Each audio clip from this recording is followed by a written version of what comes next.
Hello. We are going to get started here very shortly. There we go. Welcome to Wordplay Wednesday, and today we are going to be looking at a couple of words from Nathaniel Hawthorne's story, The Antique Ring. This, of course, was in our episode of Saturday Stories on Saturday. If you haven't had a chance to listen to that yet, I encourage you to listen to the story. You can also download this. Here we go. I'll show you on your screen the Close Reading Guide. And in the Close Reading Guide, you will get a version of the entire story so you can read it for yourself as well. There are also some comprehension questions so you can see if you understood the main parts of the story. But today we are going to be pretending we're working on a second reading of the story and looking at some of the interesting words. We call them chocolate words because they are interesting. They're delicious. They enrich the writing and they create vivid pictures in the reader's mind. I'm Marina Gabor. I am the founder and CEO of Summit Writing Academy, and I am happy that you are here today ready for some wordplay. So our first word that we're looking at is scrupulous. Scrupulous. Have you had a chance to use this word? Have you heard this word? Let's see how Hawthorne uses it in his story. So I'm going to go like that. It means very careful about doing something correctly or honestly and morally right. Do you do things scrupulous, in a scrupulous way, scrupulously? Let's see how it's used here. All right. So if you have had a chance to listen to the story, read the story, fabulous. If not, here's what's going on before this word comes into play here. So Clara has just been asked by Edward if she would marry him. And she says, well, I would like a story to go along with the ring. Like, does the story have a history of people breaking up? Does it have a story where people are in love? What is the story with the ring? And she says, not that I should be too scrupulous about facts. So if we look back at the meaning very careful about doing it correctly. So she doesn't care if the facts are right. She just wants a good story. So here we go. Let's read this section. It needs nothing but a story. I long to know how many times it has been the pledge, whether the vows of which it was the symbol were always kept or often broken. Not that I should be too scrupulous about facts. If you happen to be unacquainted with its authentic history, so much the better. So she's saying, you don't have to know the real story. That's okay. I just want you to make something up. But Nathaniel Hawthorne uses this word scrupulous, which brings a picture to our mind. The next one, we have another S word. We're all about S words today. Scintillating.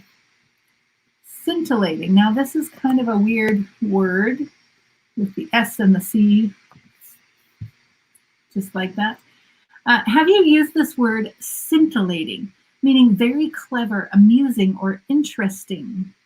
So hopefully you're finding this broadcast scintillating, meaning very clever, amusing, or interesting, at least hopefully the interesting part, that you can think about words that you want to use in your daily life, in your writing, in your speaking. Scintillating. Let's see how it's used in the story.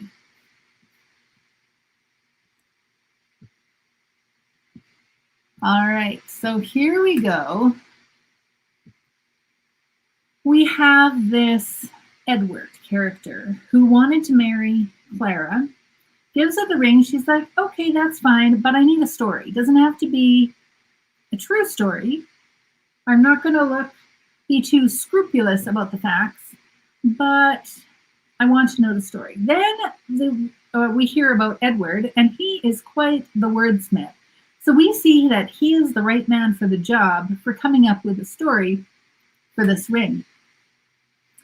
And it says here, he took the jewel in his hand and turned it so as to catch its scintillating radiance. Now, what does that mean? Scintillating radiance. Very clever, amusing, or interesting. Interesting. I'm going to go with interesting because as we read the story, there we go. As we read the story, we will see that it has a red hue to it, and he expands on the reason for that. And by the end of the story, it is clear again, a diamond of the first water. So as to catch its scintillating radiance, as if hoping, in accordance with Clara's suggestion, to light up his fancy with that star-like gleam. So he's thinking, I've got to come up with a story for this ring. What kind of story am I going to come up with? Let me look at the ring, and it's so shining, and we have this scintillating radiance, this interesting way that this ring is gleaming, star-like gleam. Now, this word is used a second time. Here we go. And again, it is related to the ring. Many a dismal and unhappy tale might be wrought out of its other adventures. So this ring, he tells the story about where the ring has been. All the while, its ominous tinge of dusky red has been deepening and darkening. So remember, initially, he's like, the scintillating gleam. Until, if laid upon a white paper, it casts the mingled hue of night and blood, strangely illuminated with scintillating light.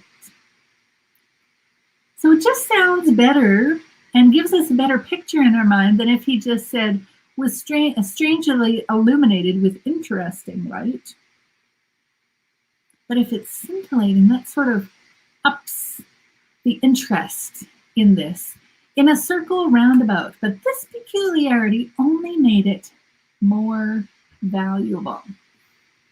There we have it, scintillating. We have one more word for our Wordplay Wednesday, shrewd. This is a word you may have used in relation to somebody, or maybe you have been called shrewd. Let's see if that's a good thing or not. Is it good to be shrewd? Having or showing an ability to understand things and make good judgments. Mentally sharp or clever. So if somebody calls you shrewd, that's not a bad thing. It means that you make good judgments. So there's all these decisions, and you have made a good judgment. Let's see where this is used in the story. So what is going on here? Yes. So this guy, he's in this dungeon, and he's going to be put to death. And the Countess of Shrewsbury paid his lordship a visit and found him, as it appeared, toying childishly with a ring. The diamond that enriched it glittered like a star. So this is all part of Edward's legend. He's making all this up in order to win Clara's favor so that she accepts his proposal. The gloomy prison chamber in the tower, with its deep and narrow windows piercing the walls of stone, was now all that the Earl possessed of worldly prospect, so that there was the less wonder that he should look steadfastly into the gem and moralize upon earth's deceitful splendor, as men in darkness and ruin seldom fail to do. But the shrewd observations of the Countess. Ooh. So this is in reference to the Countess, which if we've read the story, we realize, yes, this word makes sense to describe her. She is shrewd. But the shrewd observations of the Countess, and remember, let's go back, having or showing an ability to understand things and make good judgments, or mentally sharp or clever. So this Countess is shrewd. But the shrewd observations of the Countess, an artful and unprincipled woman, the pretended friend of Essex. Oh, so shrewd does not need to mean that the person is good and doing right. It just means that they are clever. Sometimes it can be a good thing. And then later on it says, her keen eye detected a deeper interest attached to this jewel. So we have that whole idea of her being shrewd. So there we have it, 3 interesting words. There are many more interesting words in this story. We have scrupulous, being very careful, scintillating, meaning that it's interesting, and finally shrewd, being clever, mentally sharp. I hope you will have fun playing with those words this week. If you'd like, you can write in the comments below a sentence using some of these words. Have some fun with it. And until next time, keep reading and writing.